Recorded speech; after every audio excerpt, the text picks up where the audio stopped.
Hello friends, সবাই কেমন আছেন? আমার আরেকটি নতুন ভিডিওতে সবাইকে ওয়েলকাম জানাচ্ছি। আশা করি সবাই ভালো আছেন। আজকে আমি একটি ছোট্টখাটো রেসিপি আপনাদের সাথে শেয়ার করব। দেখতে পাচ্ছেন কড়াইয়ে তেল দিলাম, মরিচ পেঁয়াজ দিলাম। আজ আমি রাজশাহী থেকে চট্টগ্রাম এসেছি সকাল 6:30টায়। গতকালকে 6:30টায় রওনা দিয়েছি। আজকে সকাল 6:30টায় পৌঁছাইছি, কিন্তু সকালে এসে তেমন রান্না বান্না করার সময় পাইনি। এই জন্য সকালে হালকা কিছু নাস্তা খেয়ে আমি ক্লাসে চলে গিয়েছিলাম। ক্লাস থেকে আমি ফিরে আসলাম 2টার সময়। এর মধ্যে রান্না বান্না কিছু করা হয়নি। গতকালকে যেহেতু রওনা হওয়ার আগে ভাত খেয়েছিলাম, তারপর আর ভাত খাওয়া হয়নি, হালকা কিছু নাস্তা খাওয়া হয়েছে। এই জন্য আমার এই মুহূর্তে খুবই খিদা লাগছে। এই জন্য আমি ঝটপট একটু ডিম তেলানি রান্না করব।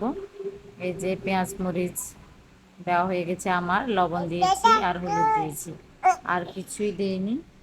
এই মুহূর্তে আমার বেশি কিছু রান্না করতে ইচ্ছে করছিল না। আমার মন শুধু মনে মনে মনে হচ্ছিল যে আমি কখন ভাত খাবো, তাই আমি তাড়াহুড়া করে রান্না করছিলাম। এই যে দেখতে পাচ্ছেন আমার পেঁয়াজ কষানো হয়ে গেছে। এই যে একটু পুড়েও পুড়েও গেছে। এই যে আমার ছেলে আমাকে খুবই জ্বালাতন করছিল রান্না করার সময়। এই জন্য আমার পাতিলটা একটু পুড়ে গেছে। এই যে পানি দিলাম।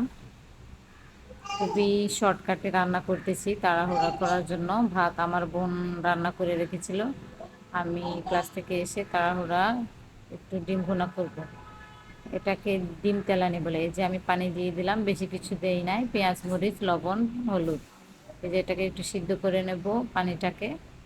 এরপর এখানে আমি ডিম ছেড়ে দেব। এই যে ডিম ছেড়ে দিলাম, এই যে 3টা ডিম ছেড়ে দিলাম। এখন এটাকে ঢেকে রাখবো, কিছুক্ষণ সিদ্ধ করব।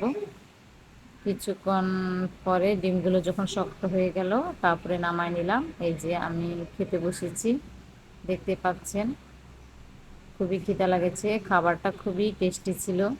আপনারা যদি পারেন কর্মব্যস্ত জীবনে এরকম শর্টকাট রান্না করতে পারেন, খেতে খুবই সুস্বাদু। খুবই অল্প সময়ের মধ্যে পেট ভরে খাওয়ার মতো একটি রেসিপি। সবাইকে অনেক ধন্যবাদ আমার ভিডিওটি দেখার জন্য। যদি ভালো লাগে লাইক কমেন্ট শেয়ার করবেন। সবাইকে আবারও ধন্যবাদ দিয়ে আমার ভিডিওটি শেষ করছি। ভালো থাকেন, টাটা, বাই বাই।